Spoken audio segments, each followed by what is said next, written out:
所謂人算不如天算嗱，你睇到我咧，其實咧就你哋吹我都冇用㗎，因為係宇宙決定究竟係算邊個嘅牌先。咁所以下一張係邊個？我哋睇下先，係獅子啊。咁啊，獅子座，你哋呢個烽火情天嘅閱讀咧，就係通過呢首我冇俾。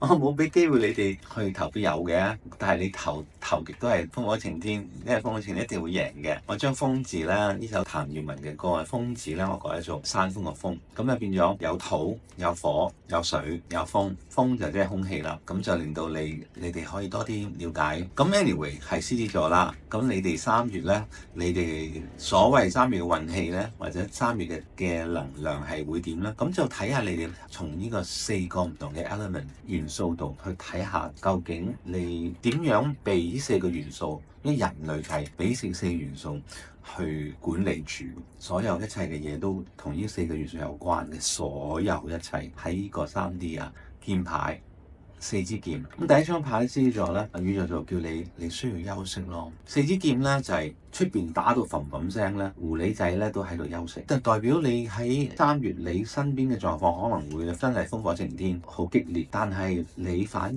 係需要你個心靈啦，因為我哋講嘅係心靈健康咧，你需要翻去一個好安靜嘅地方，同你嘅高我去接觸，然後你去瞓下覺，去休息，去冥想。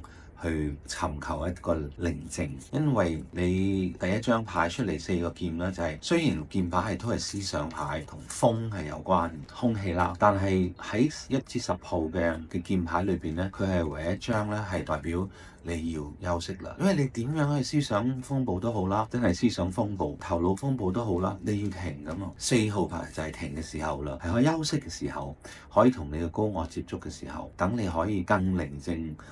之後更清醒嘅頭腦之後，喺5再出現嘅時候，你就會好快去6、7、8、9、10啦。第二張你走出嚟嘅牌咧係 Three of Pentacles 咯，咁啊錢牌出現咯喎，咁啊錢牌係屬於土牌，3個 Pentacles 咧就代表你佢個 bow 啊，你睇 Little Prince 個 bow 啊，就代表你。休息完咗之後咧，你就會同一班志同道合嘅好朋友咧，就去開始一個新嘅旅程。呢個新嘅旅程咧，你哋就會搭建好多新嘅嘢，就會係好開心，而且係好紮實嘅，比起之前更紮實添。我唔知你之前做咩啦，但係3月有啲嘢你會係同啲朋友一齊，或者同啲同事一齊去搭建一啲新嘅嘢，會令到你3月會有啲好好嘅發展。又未必係新嘅嘢嘅，哪怕你係將舊嘢變成新嘢都得嘅，但係始終係一班人去計劃去搭建一啲嘢，哇，係一件好精彩嘅事。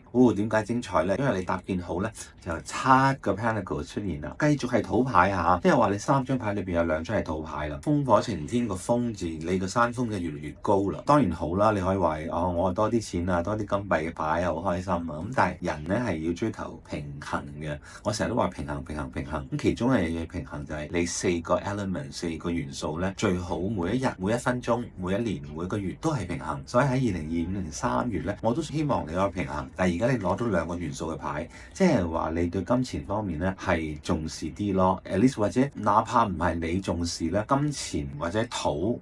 喺呢個塵世上嘅物質上嘅嘢咧，喺你個3月度咧係扮演一個好重要嘅角色，因為你攞到2張。咁睇下第4張仲會唔會係金錢牌咧 ？The Chariot，即係最後你係勝利出嚟，你攞到主牌，但係主牌得嚟咧，佢都有屬性嘅。通常啦，佢係屬性 Cancer 係巨蟹座嘅主牌。咁有可能個巨蟹座嘅人物咧就會出現。點都好啦，你有咗水啦。咁呢個巨蟹座人物或者巨蟹座嘅能量咧出現咗咧，係一個好強烈嘅勝利嘅狀況，即係話你嗰個同朋友一齊合作，或者同一啲同事一齊合作嘅嗰個工作，或者嗰件新嘅搭建嘅事件咧，就會好成功咁樣完成啦。咁就達到你想要去到嘅目的地。你思量好多嘢，你哋計劃呢個 project 可能會用好多時間或同埋心機，但係你嘅動力唔係好夠，甚至乎你嘅激情唔係好夠。你有咁嘅技能，甚至乎有咁嘅財富，或者有咁嘅能力，有咁嘅支持，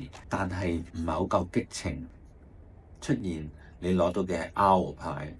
咁呢隻 owl 啦，貓頭鷹啦，係充滿住魔法㗎。Choose to know the truth because you can 啊，咁佢就要你去面對真實咯。Open your inner vision. You can see through deception.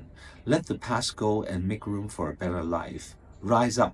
Magic and wisdom are your birthright。即係話，通過貓頭鷹咧，你喺呢啲塵世嘅計劃裏邊咧，再加埋你知道你自己會有個勝利嘅結果啦，然後一嚟就叫你休息咧，你必須要休息，你先可以勝利。頭四張牌已經講咗啦，但係更加重要嘅就係呢隻貓頭鷹牌話俾你聽咧，除咗嗰啲勝利與休息3D 嘅 activities 之外咧，你更需要知道咧就係真實。真實就係話我哋每日嘅努力咧，其實係我哋生命中嘅一個循環，但係我哋內心裏邊嘅真實呢，係比我哋嘅每日嘅工作或者我哋嘅每日做嘅嘢呢，係更加大嘅。因為我哋對地球嘅愛啊，我哋對宇宙嘅愛啊，我哋對我哋內心有嘅愛啊，係更加大、更加明顯、更加博愛。咁所以你要有咁嘅信心同埋咁嘅能力同埋有 power 嘅智慧呢，去面對你嘅真實。你嘅真實就係話緊俾你聽呢，呢個獅子座呢，你嘅內心咧，雖然你係一個哇好勁嘅獅子，但係你亦係同一時間你係個貓頭鷹，係好聰明地知道真真實實嘅生命咧係來自內心嘅愛。你嘅內心嘅愛先至係你人生嘅 fuel， 去俾緊你能量，令到燃亮你每一日嘅生命，燃亮緊呢個世界。等你每一日每一刻做嘅所有咁多計劃啊，咁多辛苦要休息啊嘅東西咧，係為咗一個更好嘅宇宙、更好嘅地球去做嘅。咁呢個先至係真真正正嘅智慧同埋真真正正嘅愛。恭喜晒獅子座！